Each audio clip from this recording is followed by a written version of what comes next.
Welcome to my channel. নমস্কার বন্ধুরা, কৃষি প্রযুক্তি ইউটিউব চ্যানেলে আপনাদের স্বাগত।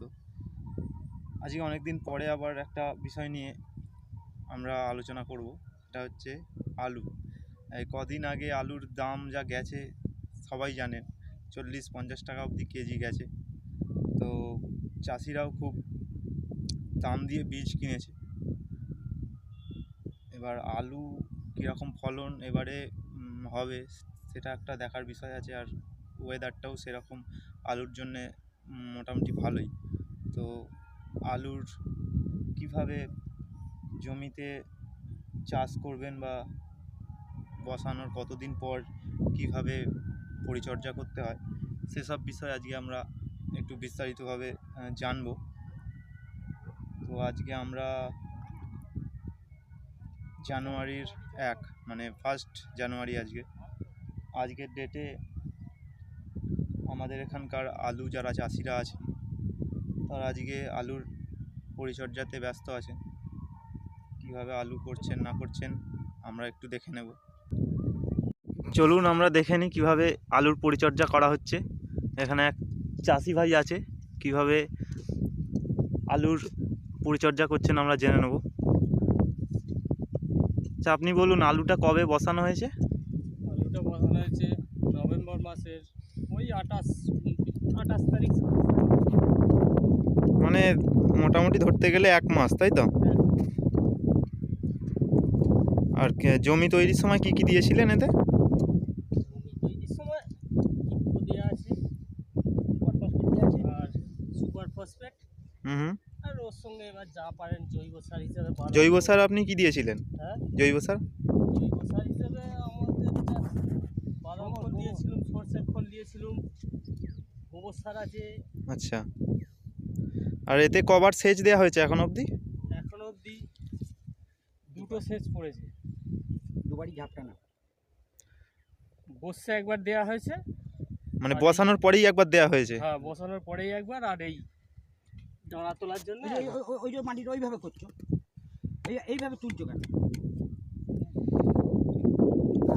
ওই হরকাবে এক জায়গাতেই হরকাবে হরকে দাঁড়া তোলার জন্য। আর দুবার সেচ পড়েছে।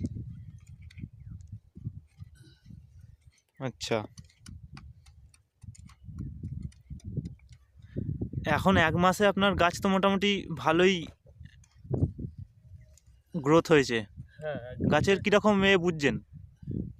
মোটামুটি গাছের গ্রোথ দেখে তো আমরা ভালোই করতে পারছি। এখন সেসব যে ওয়েদারের উপর নির্ভর করছে। না, ওয়েদার কীরকম চাই আলুর জন্যে? এখনও মোটামুটি 1 মাস ঠান্ডা চাই। এখনও 1 মাস মোটামুটি শীতের ফসল তো, মানে ঠান্ডাটা যত বেশি থাকবে আলুটা তত ভালো হবে। আচ্ছা, এবারে তো ঠান্ডা মোটামুটি ভালোই, খারাপ তো না? এই তো ঠান্ডা আছে, এইরকম ঠান্ডা যদি থেকে যায় তাহলে কোনো অসুবিধা নেই। আচ্ছা, এটা আপনার কি আলু? চন্দ্রমুখী। এটা তো অনেক টাকা দিয়ে বীজ কিনতে হয়েছে। 4000। হ্যাঁ, বীজ তো কিনতে হয়েছে। এবার তো বীজের এমনি খাবার আলু দিয়ে দাম বেশি, বীজ কিনতে হয়েছে অনেক পয়সা দিয়ে। মানে 1 কেজি যদি বীজের দাম ধরা হয় তাহলে কীরকম টাকা পড়েছে? 40 টাকা কিলো। 40 টাকা কেজি। বাবা, 40 টাকা কেজি বীজ কিনে আবার 40 টাকা কেজি, তো আরও বেশি হবে। হ্যাঁ, 4000 টাকা প্যাকেট হলে 50 কেজির দাম যদি 4000 হয়, 80 টাকা। হ্যাঁ, 80 টাকা প্রচুর। হ্যাঁ, এত টাকার বীজ কিনে ধরতে গেলে লস। যখন আলু উঠবে তখন তো এত দাম থাকবে না কাঁচা আলু। না, এবছর আলুর এমনি খাবার আলুর দাম বেশির জন্য এই অবস্থা হয়ে গেছে। নাহলে তো এত দাম থাকে না। এই দাঁড়াটা কিসের জন্য করা হচ্ছে? এই যে মাটিগুলো তুলে দেওয়া হচ্ছে আমরা দেখতে পাচ্ছি। করা হচ্ছে এটা আলুটা নালে হবে না, ঢাকা থাকবে। আলুটা সবুজ হবে না, তারপরে জল, আলুতে তো বেশি জল দিতে হবে না, অল্প অল্প। কিন্তু যদি সমান থাকে সে তো জল প্রচুর পেয়ে যাবে।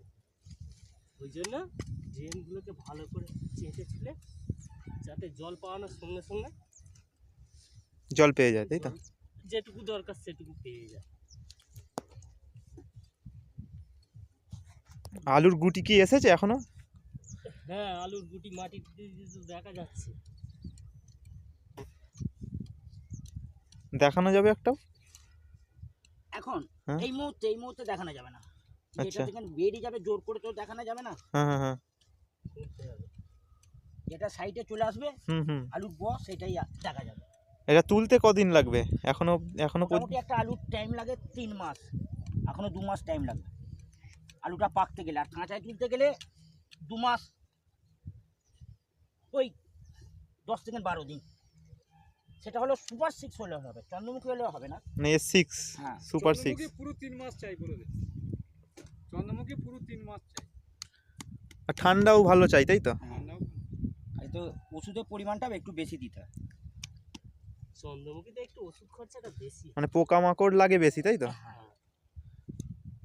আচ্ছা, আমরা বীজ শোধন করেছিলেন তো হ্যাঁ, বীজ শোধন করা। এই কার্বেন্ডাজিম? কার্বেন্ডাজিম দিয়ে বীজ শোধন করা আছে।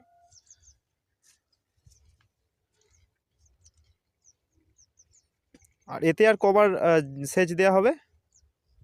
এখনো 4 বার। 4 বার? এখনো 4টে সেচ দিতে হবে। এ সময় তো 5টা লাগে, 4টে। এই মাটিটা আমাদের তো এঁটেল মাটি, হুম।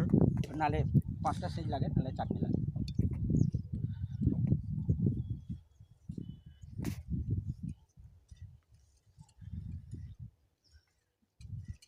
মানে আমি যা বুঝছি গাছের গোড়াগুলোকে মানে চাপা দিয়ে দিতে হবে। হুম।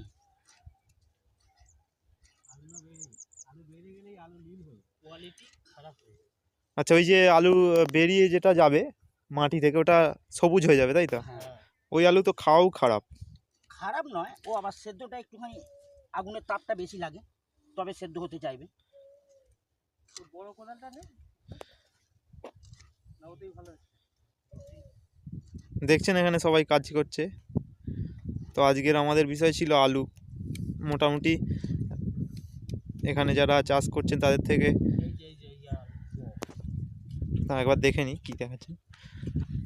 এই যে আলুর বটা এইটা বেরিয়ে গেছে, এইটা থেকে আলু, মানে এইটা আলু হবে, তাই তো? হ্যাঁ, এইটা বেরিয়ে গেছে, এটা গাছ হয়ে যাবে। কিন্তু এটা যদি ঢাকা পড়ে থাকতো হ্যাঁ ড্রেনে 2-4টে বেরোবেই, হ্যাঁ হ্যাঁ হ্যাঁ।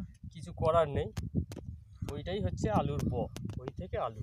ও, আপনারা দেখছেন এই যে এটা হচ্ছে আলু হবে, সবে বেরোচ্ছে আর এক এক মাসে। সপ্তাহ পরে হলেও এটা বোঝা যেত আর কি।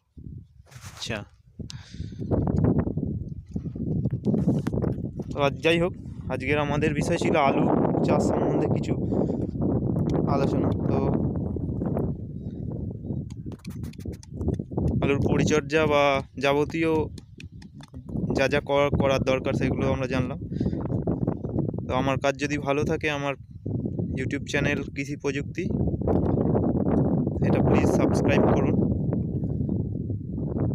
আপনারা সাবস্ক্রাইব করলে আমি আরও ইন্টারেস্ট পাবো কাজে, আরও ভালো ভালো ভিডিও বা ভালো বিষয় নিয়ে আরও আলোচনা করতে পারবো। তো আজকের আলোচনা এখান পর্যন্তই। নমস্কার।